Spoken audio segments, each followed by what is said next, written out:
Forward here. There's a few more people just popping on.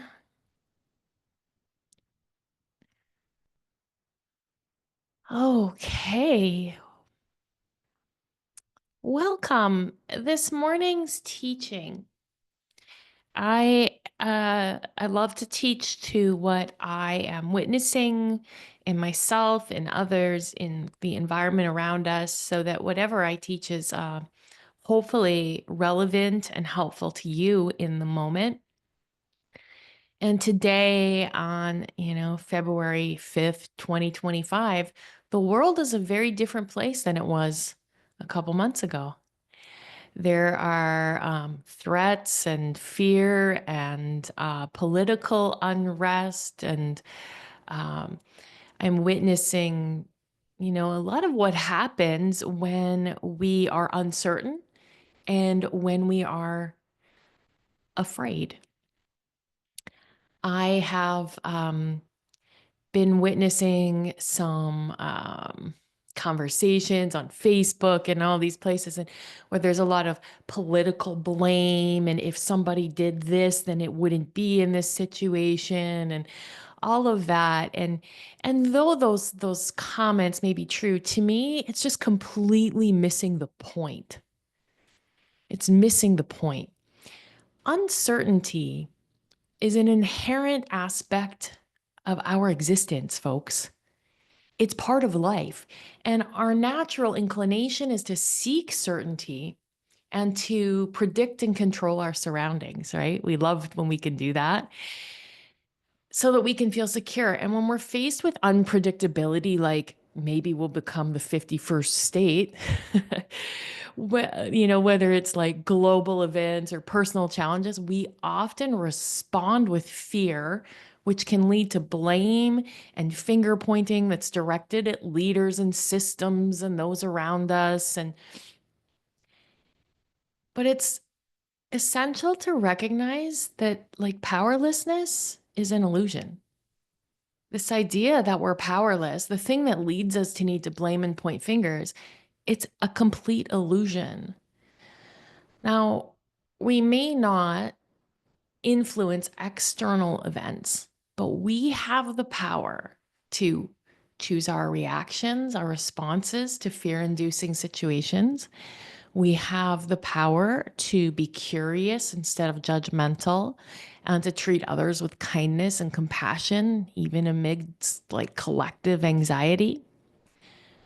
We have the power to live authentically in alignment for us, regardless of what's going on out here. You're in charge of what's in here. So, our spiritual practices like meditation and self inquiry, they serve as anchors during turbulent times. And I had to pull out I have this book. This is long before ChatGPT when I had to write down quotes in books and look them up. And though I could have looked this up on the internet this morning, I like to read it from my book. So, many of you have probably heard it before, but I feel like it's so relevant this morning. This is from a beautiful spiritual teacher named Danielle Laporte. She's actually from Vancouver. She wrote this several years ago. I traveled to Dharamshala with 6 friends to meet with the Dalai Lama. It was cell altering and heart expanding. The week before our arrival, there had been a horrible event in which some monks were murdered, most shockingly by other monks. The story was on everyone's mind, and in our small private meeting with His Holiness, the first thing we did was offer our condolences, and his response captivated me. Ah, yes, thank you for your thoughts, he said. This is why we practice. For times like these, when compassion is so necessary. He did not nod in mutual disdain. He did not show any drama. He was soft and practical. This is why we practice, for times like these. You don't need to forgive until you need to forgive. You don't need nerves of steel until you need nerves of steel. You don't need to call upon your reserves of compassion or fortitude or faith until you've used up everything else. This is why we practice. This is why that even when life is ambling along nicely and there is food in our spiritual cupboard, we still make sure we get to yoga or the reading group or Sunday services. When we're healthy and happy, we make sure to dance. We hit the court, we pick up the phone and check in. We drop by with something in hand. When we're believing in the fairness and the glory of human nature and the so-called fates, we keep seeking and meditating on reality and praying for healing, even though nothing obvious ails us. We keep standing up to make our art, even when we could be predictable pedestrians, because the day will most certainly come, as it does, whether you are a wholehearted lover or in denial of grace, that you will be struck down or ground down by life. It can come in tiny tearing heartbreaks 5 times a day just walking through your neighborhood. It could come in the name of tragedy that could only happen once in a lifetime. And you will need to withdraw the insights that you put into your heart's escrow. And you will need to call upon your people, the unseen ones and the ones right in front of you, to help you meet the day. You will be interrupted. You will be called upon to expand. You will be asked who you are and why you are here. This is why we practice. Isn't that beautiful? And I think it's a reminder to all of us to stay out of the blame and finger pointing and all of that, and to be a source of grounding for ourselves and for others. Now, I want to share, because I work a lot with spiritual teachers, and none of them are too worried about anything because they've been talking about this for a long time. In a lot of spiritual traditions, including the like the First Nations and Native American traditions, they talk about a consciousness shift that has been predicted for thousands of years, where we're transitioning from a 3D reality characterized by fear and control and separation to a 5D reality that's rooted in love and unity and higher understanding. So when we're in this 3-dimensional like denseness that we live in, we perceive ourselves as separate entities. We live life as though it's like happening to us and we're powerless, or we see power as external, residing with institutions and authorities, which is an illusion. And in contrast, the 5D perspective reveals our deep interconnectedness and that life is actually unfolding through us, that power is internal, emanating from our thoughts and our actions and our intentions. In the current state of affairs, the global upheavals and all the political tension and all of that, even the societal divisions and uncertainties, most of the spiritual teachers, they just say it's been predicted for this to happen forever. It's what has to happen to dismantle old structures and pave the way for a new, more harmonious world. So instead of succumbing to fear, you can choose to see this period as sacred transformation. And it will require that you're resilient, that you have your practices of meditation, inquiry, connection, community, and that you stay grounded and rooted in that so that the upheaval can happen around you and you are unwavering. So, a couple of things that we can do when you are confronted with fear. Pause and ask yourself, what would love do? Just ask, what would love do? Now, more than ever, it's important for you to practice meditation. And if you've been struggling with practicing meditation, my friends, make it a priority because you're putting money in your spiritual bank. You're putting money in the spiritual bank, and we're going to need to withdraw some of that money soon. So, meditate. limit your exposure to the negative news and curate even your social media consumption. So put puppies and babies on your social media, man. Like you don't need to see, it doesn't change anything, you know? And surround yourself with good people, people who are not talking about how the government's at fault and there's weak leaders and this and that, like, or put a stop to those conversations. Because you know what? That's just blustering and it's uh,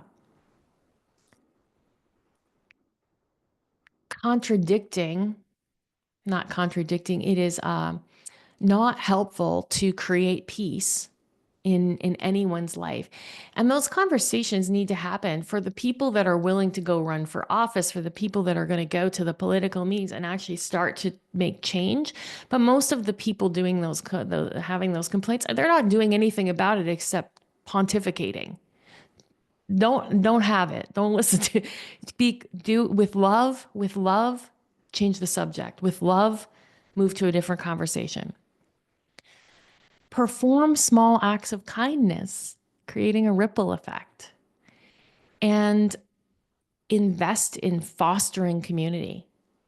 Like go out to support your friend who's putting on some kind of evening thing or a book club or whatever. Like all the excuses you had in the past, stop making them and just show up for people. These are the things that we can do. And more than anything, I invite you to ask, what can I learn from this experience? Like, what is it teaching me about me? How do I act when I'm uncertain? Who do I want to blame when I don't feel I have control?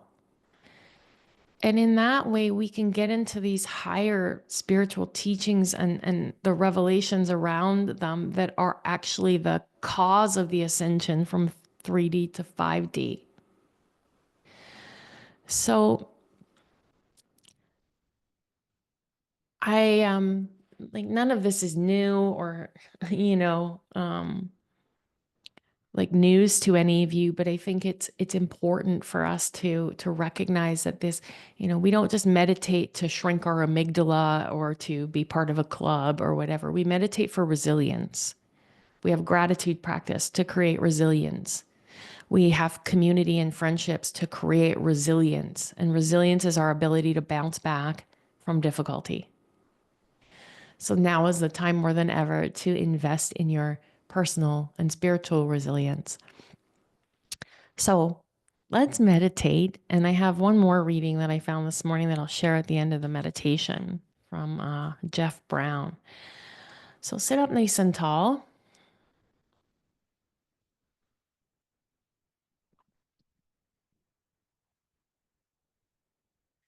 And take a few deep breaths just to settle into your body.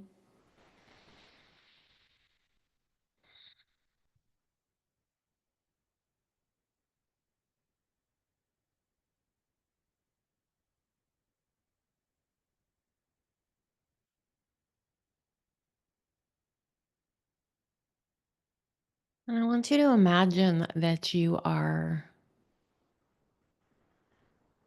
standing in a vast forest. You're in a forest surrounded by tall evergreens. And from your feet, your roots grow and delve deep into the earth, grounding you and connecting you to the same earth that supports us all. And your branches reach toward the sky, the same sky that observes us all. And so as your roots ground into the earth, connecting you, your branches reach toward the sky, embracing the unknown. Feel the stability of your roots, providing you with strength and nourishment.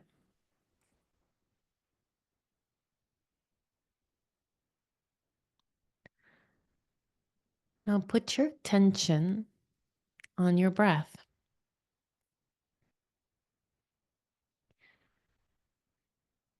With each inhale, visualize drawing up energy from the earth through your roots, filling your being with vitality and calm.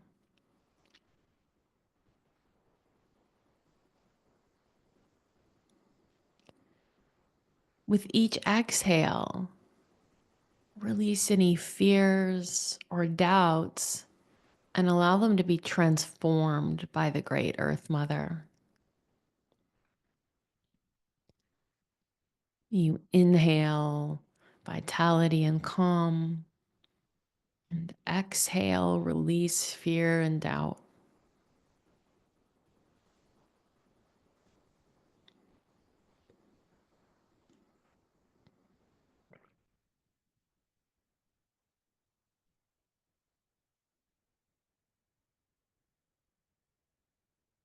Now silently repeat to yourself, I am grounded,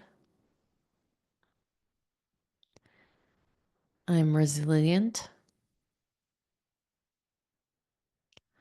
I trust the unfolding of life. My soul can never be harmed. I'm grounded, I'm resilient, I trust the unfolding of life, and my soul can never be harmed.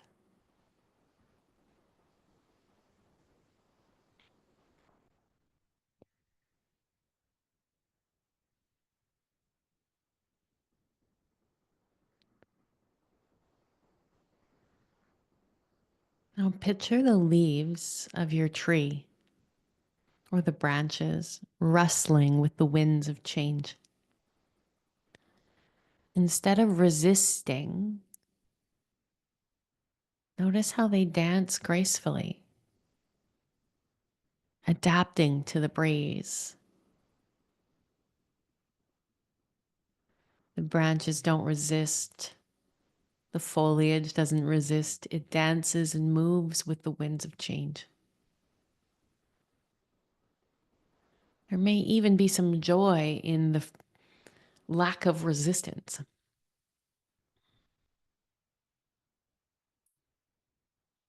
Embrace this adaptability within yourself. And trust that, like the tree, you have the flexibility to navigate any uncertainties.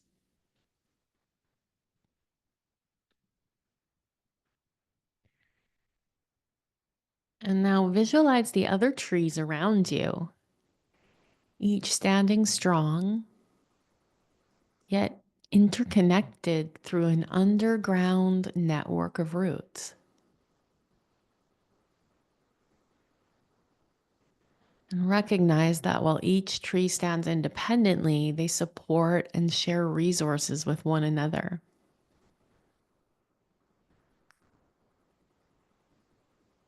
Just feel this sense of community and interconnectedness.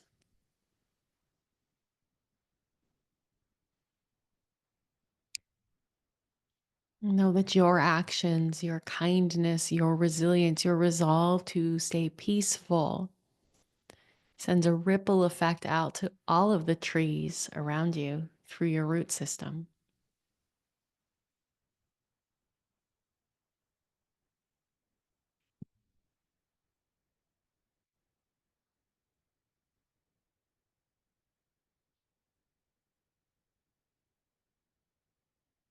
And just follow your breath for a moment, feeling your roots beneath you, the sky above you.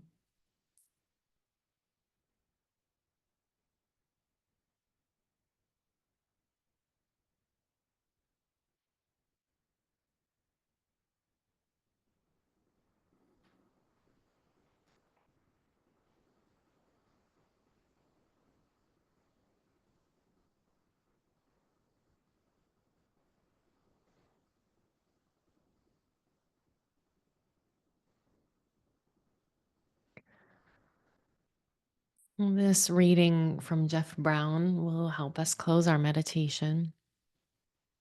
We are powerful beyond measure and so deeply vulnerable at the same time. This may seem like a dichotomy, but it isn't. We have misunderstood real power. It has been something assertive, non surrendering, pushing through. This is not real power. This is simply willfulness. Real power is something else: receptivity, openness, the courage to keep your heart open on the darkest of days, the strength to feel it all, even when the odds are stacked against you.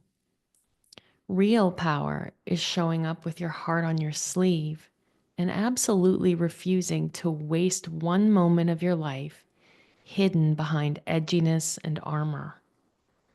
The art of enheartened presence. Now that's real power.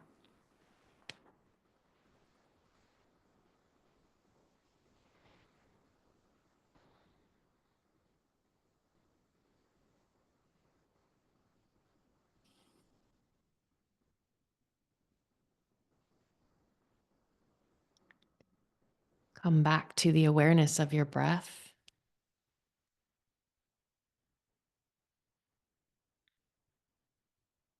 and start to deepen it slightly. Notice your feet on the floor and your hands. And take a big full breath in through your nose and exhale it out your mouth.